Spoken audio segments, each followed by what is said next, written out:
iawn. Foxglove, bosydd y cwn, enw Cymraeg arall, Ffion. Ie, o fan'na mae'r enw Ffion yn dod. Yn yr Alban, Fiona. Yn Gymraeg, Ffion. Goldfinch, asgell aur. Goldwing, silverwing. I make all this up. I'm going to prove this true, honestly, not a clue. Ie, na, peidiwch edrych ar y computer am yna. Dwi'n gorau mynd rwan, mae rai beth fithro.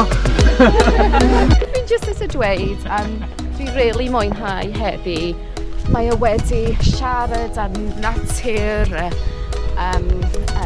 bywyd gwyllt, a jyst pethau diddorol iawn, ac dwi jyst eisiau dweud diolch i Menter Iaith am trefnu hyn.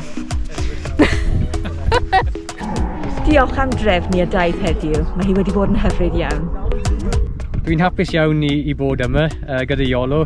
Dwi'n dysgu llawer o enw o anifeiliad, siarad gyda llawer o pobl hefyd. Yn y hael dwi'n hapus iawn. Diolch yn fawr.